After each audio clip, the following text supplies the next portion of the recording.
Hello children, today we are going to study the chapter 5 calculations.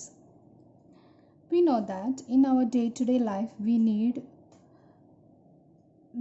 so many problems. We need to solve so many problems like arithmetic problems, and we have to analyze some arithmetic problems in different situations. നമ്മുടെ ഇപ്പോഴത്തെ ചില സിറ്റുവേഷൻസിൽ നമുക്ക് ഒരുപാട് problems solve ചെയ്യാനും അതുപോലെ ഒരുപാട് കാൽക്കുലേഷൻസും ചെയ്യാൻ ആവശ്യമാണ് അല്ലേ. ഇപ്പോൾ സപ്പോസ് ഒരു എക്സാമിന് നമ്മുടെ കുട്ടികൾക്ക് കിട്ടിയിട്ടുള്ള the total average and percentage ഇതൊക്കെ നമുക്ക് കണ്ടുപിടിക്കേണ്ടി വരും അല്ലേ.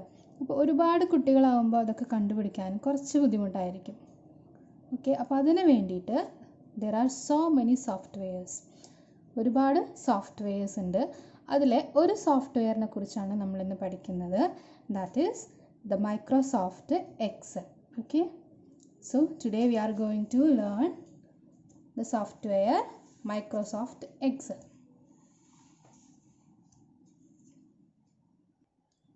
നമ്മൾ മൈക്രോസോഫ്റ്റിൻ്റെ മറ്റുള്ള സോഫ്റ്റ്വെയർസ് നമ്മൾ നോക്കിയിരുന്നു. That is M S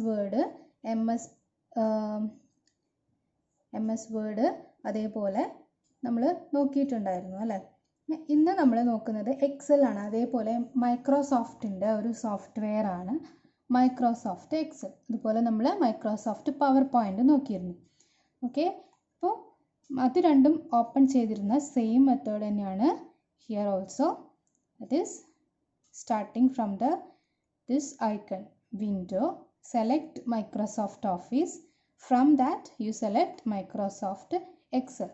Microsoft എക്സലിൻ്റെ സിമ്പിൾ ഇതാണ്. Okay, when we are open the Microsoft Excel, the window will be appear like this. ഒരു വിൻഡോ ഇതേപോലെ നിങ്ങൾക്ക് കാണാൻ സാധിക്കും. Okay, here we can see so many columns and rose.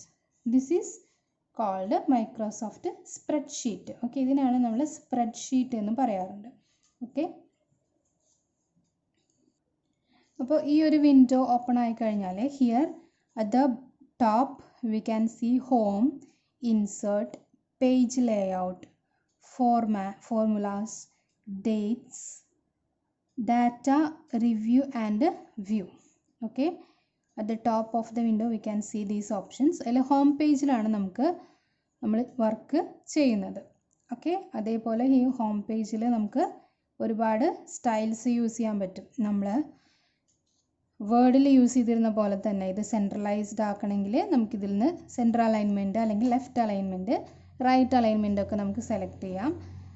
നമുക്ക് ആവശ്യമുള്ള font size ഇവിടെ നിന്ന് സെലക്ട് ചെയ്യാം. ഇവിടെ കണ്ടു 11 എന്ന് എഴുതിയിട്ടുണ്ട്. We can select font size and we can select font style. ഇഷ്ടപ്പെട്ട ഫോണ്ട് സ്റ്റൈൽ ഏതാണെങ്കിലും നമുക്ക് അതിൽ നിന്ന് സെലക്ട് ചെയ്യാം. And also we can give the colour. ഇവിടെ ഈ സ്പെഷ്യൽ ഓരോ കോളത്തിനും ഓരോ കള്ളിക്കും കളർ ചെയ്യാൻ പറ്റും. അതേപോലെ തന്നെ we can give colour to the letters.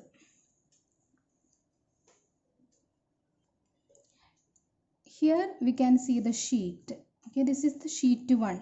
ഒരു വിൻഡോ ഓപ്പൺ ആയി കഴിഞ്ഞാൽ, ഒരു എക്സലിൻ്റെ വിൻഡോ ഓപ്പൺ ആയി കഴിഞ്ഞാൽ അതിൽ 3 ഷീറ്റുകൾ ഉണ്ടാക്കും. Okay, here we can see sheet 1, sheet 2 and sheet 3. ഇനിയും കൂടുതൽ ഷീറ്റുകൾ നമുക്ക് വേണമെങ്കിൽ we can add more sheets.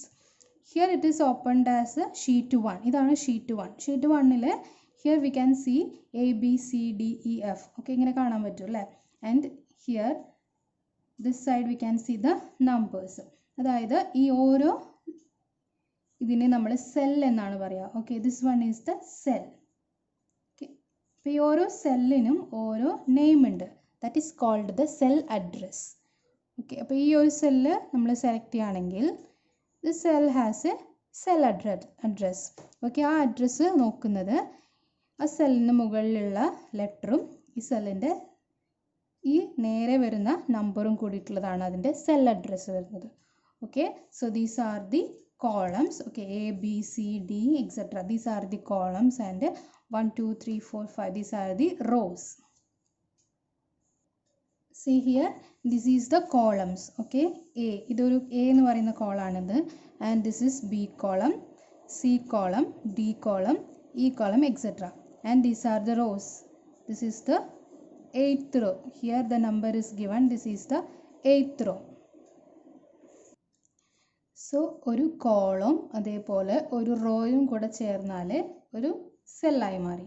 This is called the cell, and cell has an cell address. ഓരോ സെല്ലിനും ഓരോ അഡ്രസ്സുകളുണ്ട്. അപ്പോൾ ഈ ഒരു സെല്ലിൻ്റെ അഡ്രസ്സ് എന്ന് പറയുന്നത് യു സീ ദ കോളം. ഇത് ഏത് കോളാണ്? ഡി കോളാണ് അല്ലേ? And which row? 8th row. So the address of this cell is D8. Okay, D call ആണ്, അത് കാരണം D, and 8th row ആണ്, so 8. So the address for this cell is D8. Now see this cell. ഈ cell നോക്കുക. ഈ സെല്ലിൻ്റെ address എന്ന് പറയുന്നത് first you look the column, B കോളാണിത്. സോ ബി, ആൻഡ് ഏത് റോ ആണ്? 11th row. So B11 is the cell address for this cell.